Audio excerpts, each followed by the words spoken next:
Perhaps anyone who has been following social media recently cannot have missed the viral video. A young girl with a pretty face, an innocent smile, and bright, childlike eyes that instantly captivated viewers. People even edited the video, creating fan clips and humorous memes. But what no one knew was the chilling truth behind that appearance.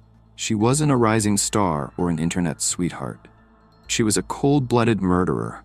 And this is the most shocking case of 2013, not just in the United States, but worldwide. One that even haunted experienced investigators. So, what drove this girl from being an ordinary daughter to a convicted criminal? And who was the real victim? A family member? An enemy? Or a complete stranger? To answer those questions, let's delve into the dark truth behind this terrifying mystery. Before diving into the horrifying details of the case, let's rewind and uncover the true identity of this girl.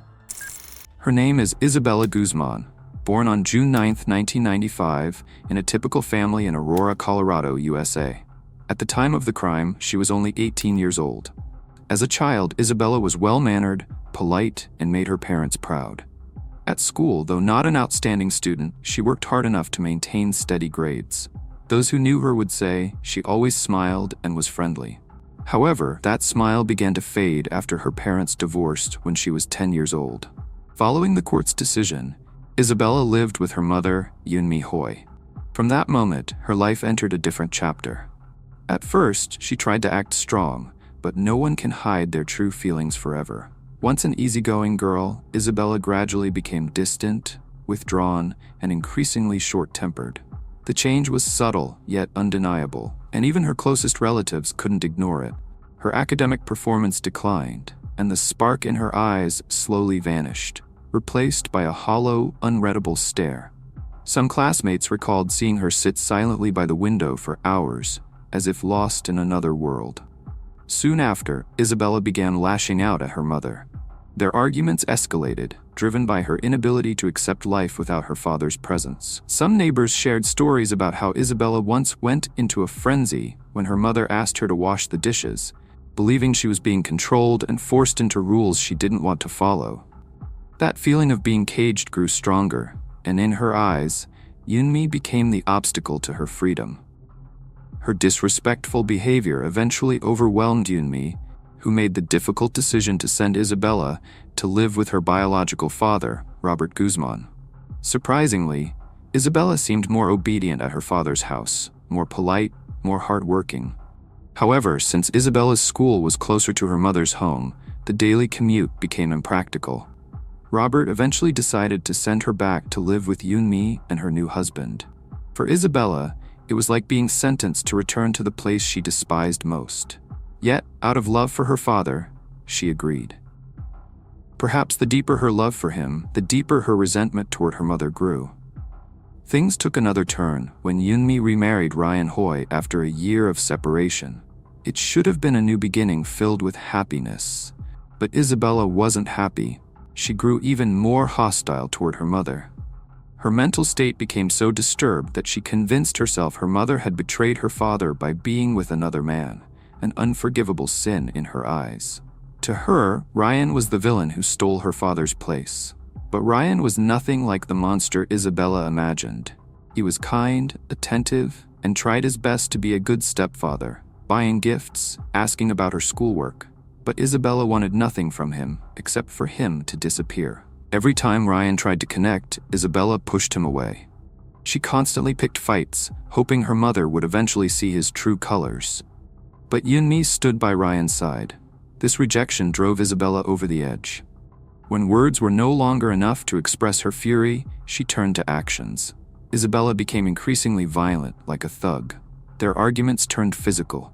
She hit her mother in anger, and once even spat in her face, a gesture not just of rage but of utter contempt. Imagine a mother who had devoted her life to raising her daughter, only to be treated like an enemy. What was truly going on inside Isabella's mind remains a mystery. Unable to endure it any longer, Yunmi did what any devastated parent might. She kicked her daughter out. But even outside the home, Isabella wouldn't let her mother find peace. She began sending threatening messages and chilling emails detailing how her mother would die. These weren't impulsive outbursts, but a disturbing pattern. almost as if Isabella had a plan all along. Ryan discovered the threatening messages and immediately contacted the police. However, when officers arrived, they found no direct threat or evidence of violence, so they left.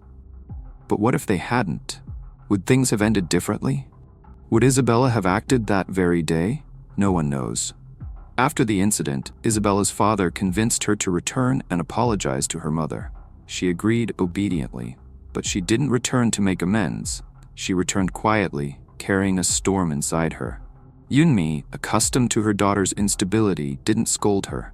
Instead, she approached Isabella and placed a phone on the table, its screen still displaying her daughter's hateful messages. She asked, "Do you really mean what you wrote? Do you truly want me to disappear?" Her voice wasn't loud or angry, but it trembled with fear. Isabella didn't reply. She clenched her fists, her eyes cold and hostile. Suddenly she exploded, throwing everything she could reach, a pillow, a towel, a book, whatever she could use to unleash her anger. She forced her mother out of the room. Yet Yunmi didn't scream or dodge. She stood still, confused, watching her daughter unravel. Eventually, she walked away in despair, unable to comprehend what Isabella was truly capable of. In the dark corner of the room, Isabella sat by the bed's edge, still consumed by fury. She bit her lip and began typing yet another threatening message to her mother. No one knows exactly what the message said, but its implication was clear. Yunmi would pay. Were Isabella's terrifying messages just impulsive reactions, or the prelude to a sinister plan? Let's explore further to uncover the truth. Back in the living room, Yunmi sat beside her husband, exhausted and sighing endlessly. Despite Ryan's attempts to comfort her, nothing could ease her troubled mind. They both realized something had to change, fast. They couldn't let their daughter spiral deeper into her emotional turmoil. The next day, they invited Robert over, hoping he could help calm Isabella. The three of them sat down with her, speaking gently, avoiding arguments, just sharing words of parental wisdom. Robert, the father who had missed much of his daughter's life, looked at her with tenderness. "Isabella, if you really meant what you wrote, do you know what will happen? Your life won't be yours anymore. Your youth, your freedom, all gone forever." One would expect her to scream or lash out, but she didn't. She sat quietly, eyes slightly red. Maybe, just maybe, a flicker of regret passed through her. It gave Robert a brief sense of relief. He stood, hugged her, and comforted her with genuine paternal love. Yunmi also looked on, her heart filled with faint hope. For the first time, they believed things might get better. But sadly, behind that calm demeanor, Isabella was more dangerous than anyone imagined. What would she do next? That night, in her dark room, Isabella couldn't sleep. The voices returned, not her father's, not her mother's, but others, whispering, tormenting, urging her. They told her terrible things, that no one cared, that everyone wanted to control and destroy her. She clutched her head, squeezed her eyes shut, but the sinister voices would not leave. Were those invisible voices real? Or was Isabella suffering from a severe psychological disorder? As it turned out, after being haunted by those voices, Isabella sought help from a psychologist and was diagnosed with schizophrenia. This raises a profound question. If her parents had recognized the signs earlier, if Isabella had received help sooner, could things have turned out differently? Was it the lack of understanding and timely intervention that pushed her to the edge? Or was she bound by a darkness that no one could save her from? Regardless, Isabella was neither a perfect villain nor a pure victim. She was a blend of both extremes, a girl who once had the chance to live a normal life, but was ultimately consumed by the chaos within her own mind. A few days later, things seemed to have settled. Isabella was no longer rude to her mother, yet something still made the atmosphere at home more suffocating than ever. Isabella began displaying strange behavior. She complied with her mother's advice, but remained silent and emotionless, like a lifeless shell. One day, she didn't utter a single word, just moved quietly like a ghost. Time passed until the evening of August 28, 2013. Ryan had just returned from buying some household items, holding things that Yunmi liked. "Yunmi, I'm home," he called out, but only an eerie silence greeted him. Sensing something was wrong, he made his way down the hallway to the second floor, feeling a growing unease. Just a few steps to the right was the bathroom, with its light still on and the door tightly shut. He let out a sigh of relief. "Are you taking a shower?" But there was no response. He knocked again. "Are you in there?" Still, the silence was deafening. Suddenly, a cold sensation brushed past his feet. Ryan looked down and screamed in horror. What the hell is going on?" A thick stream of dark red liquid was seeping from under the bathroom door, slowly spreading across the tiles. It wasn't water, it was blood. Panic surged through Ryan as he began to forcefully break down the door, fearing for his wife's life. A few minutes later, the door gave way, and the scene before him brought him to his knees, his face pale with shock. Yunmi lay there, her eyes wide open but empty, her body covered in wounds. She wasn't breathing anymore, her face barely recognizable. All Ryan could do was hold his wife and cry in despair. He knew, in that moment, she was gone forever. After a few moments of shock, he quickly called the police, desperate for justice. Police and forensic teams arrived shortly after. The autopsy revealed that Yunmi had been brutally attacked, 79 stab wounds in total, 31 to her face and 48 deep into her chest and neck, fatally severing arteries and causing instant death. Police questioned Ryan and reviewed the home's surveillance footage. The recording showed Isabella walking out into the yard, her clothes stained with red patches, just minutes before Ryan came home. This footage became a key clue, pointing to Isabella as the possible perpetrator. Additionally, a bloodied kitchen knife was found in the sink. Though the fingerprints were faint, DNA analysis confirmed it was Yunmi's blood on the blade, and the prints matched Isabella's. Realizing time was critical, police launched a massive manhunt for Isabella, fearing she might harm others in a fit of rage. Despite hours of searching, even with K9 units, there was no sign of Isabella. No one knew where she had gone or what she was doing. Just when everything seemed to hit a dead end, a phone call came in. A woman reported seeing a blood-covered body under a car in a parking lot on South Parker Road. But when police arrived, they found no corpse, only Isabella sleeping under a car, her face and hands still stained with her mother's blood. When awakened, she showed no reaction, no resistance, no questions, just followed the officers like a soulless puppet. Under the cold lights of the interrogation room, Isabella sat with her back against the chair, eyes fixed blankly on the metal table. There was no sign of fear or remorse. Despite repeated questioning, her response remained disturbingly repetitive. "I don't remember. I don't know. It wasn't me." Occasionally, she tilted her head and held her temples, as if trying to hear something. "There's someone in my head," they whisper. "They told me to do it," Isabella said softly. She spoke of the haunting voices, relentless whispers she couldn't silence. A detective sighed and quietly pulled out a photograph from the case file. It was a simple picture of Isabella and her mother, Yunmi. Nothing special, yet it carried more weight than any question. He placed it in front of her and asked in a low voice, "This is the woman who gave birth to you, who raised you for 18 years. Do you really remember nothing?" Isabella blinked, staring at the photo, and her breath suddenly hitched. Her hand trembled slightly. In that moment, the emptiness in her eyes faded, replaced by something deeper, a profound sorrow. And then, in a choked voice, she began to speak. "That night, I walked past my mother's room. Through the slightly open door, I saw her talking sweetly to Ryan on the phone. 'Leave the stuff on the table, darling. I'm going to shower now.' That flirtatious tone made me hate her even more." As Yunmi stepped into the bathroom, Isabella blocked the door. Her eyes stared intensely at her mother, filled with malice. Behind her back, Isabella held a kitchen knife. She didn't remember why she was holding it. But the voices in her head, the persistent whispers, grew louder. "She's evil. She's ruining your life. She must disappear." Like a puppet on strings, she pulled out the knife and began attacking. The first strike caught Yunmi off guard. Then came the unbearable pain. She screamed, turned around, and looked at her daughter in terror. "Isabella, stop! It's me, your mother." But Isabella didn't stop. Each stab fell on the woman who had given her life. She didn't know what she was doing, just watched her mother's face blur in a pool of blood. The screams faded, and then silence. The interrogation room went silent. No one spoke. Isabella sat there, tears streaming down, yet even she didn't seem to understand herself. A detective then asked about her motive. Isabella was quiet for a long time. Then, in a whisper-like breeze, she said, "She wanted to control me. I couldn't take it anymore." She spoke of the constant pressure, expectations, scolding, and the pain of feeling abandoned, how her mother seemed to love her stepfather more than her. The voices told her it was all her mother's fault. They urged her to act.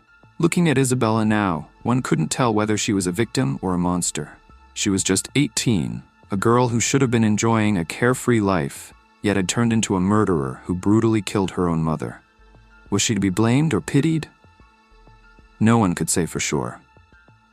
Isabella remained in the cold confines of the detention center, awaiting a verdict that might never bring closure. In early September, she faced trial for first-degree murder and 2 counts of aggravated assault, a case made even graver by the brutality involved. But what shocked the public wasn't just the crime, it was Isabella's odd demeanor in court. She showed no fear or remorse. Instead, her facial expressions puzzled everyone. She stood still at first, seemingly aware of the cameras, then suddenly changed, tilting her head, raising her eyebrows, even pointing mysteriously at her own eyes. These images spread rapidly online, sparking a viral sensation. Some people were captivated by Isabella's beauty, even defending her because of it. They asked, how could someone so delicate and beautiful commit such a horrific act? A TikTok trend emerged, mimicking Isabella's strange expressions, set to the song Sweet But Psycho, turning her into a twisted icon. This exposed a disturbing reality. People are more enchanted by appearances than confronting the truth about crime. But the law remains unmoved by such illusions. The judge ordered Isabella to be held at Arapahoe County Jail for a year without bail for mental stabilization. Her family was devastated. Her biological father, Robert, couldn't believe his daughter had done this. He told reporters that Yunmi was a hard-working woman who always cared for her family. She ran a portrait studio in downtown Aurora and worked 12-hour days. She tried so hard, but Isabella never appreciated any of it. Her stepfather was equally heartbroken, his eyes filled with painful memories. "I tried to be a good father to her, but maybe it was never enough," he said, his voice trembling. Isabella's aunt, Melanie Guzman, was shocked. The last time she saw Isabella a few months before the crime, she seemed like a normal teenager, playful and cheerful. She was sweet, sometimes a little rebellious like most teens. I could imagine her slamming doors, blasting music, but never killing her mother, Melanie said, her voice breaking. The next court hearing took place in June 2014. This time, Isabella pleaded not guilty by reason of insanity. Psychiatrist Dr. Richard Pounds testified that Isabella suffered from severe schizophrenia with chronic delusions. She exhibited clear signs of severe psychological disorder. Talking to people who weren't there, staring into space, laughing alone, he explained. Her defense argued that during the crime, Isabella couldn't distinguish reality. Her hallucinations compelled her to act. The courtroom erupted with whispers. People realized this wasn't just a domestic dispute. It was the result of a deeply disturbed mind. Prosecutor George Brocker stated, "We punish those who understand their actions are wrong, but choose to commit them anyway." In this case, all evidence shows Isabella couldn't tell right from wrong. She has severe psychosis, chronic delusions, and both visual and auditory hallucinations. Justice means Isabella cannot be treated as fully sane. Ultimately, the court accepted the insanity plea and ruled that Isabella would be committed to a state psychiatric hospital until she's deemed no longer a threat to herself or society. That could mean a week, a month, a year. Or maybe never. Years passed. In November 2020, Isabella appeared in an online interview with CBS4. When asked about the crime, she simply said, "That wasn't me back then, but now I'm completely healed." But was that enough to erase what happened? Had she truly recovered, or was it just another act from a fractured mind? Most importantly, if Isabella is ever released, will society truly be safe? The case of Isabella Guzman is over, but its echoes remain, in the media and in the minds of those who followed it. What made this case unique wasn't just the horror, but how society reacted, not with condemnation but sympathy and a surprisingly light sentence. Was it truly just? More alarming was how a murderer became a viral TikTok trend, reflecting a distorted way young people process information today. We live in an age where even tragedy can be commercialized. Still, This story leaves behind powerful lessons. It reminds parents, schools, and communities to be more aware of psychological issues in youth. Intervene before it's too late. It also warns us that every crime, no matter the motive, leaves irreversible consequences. When facing anger or mental struggles, seek help before regret sets in. And above all, cherish what you have, because sometimes one fleeting decision can change everything. See you in the next story.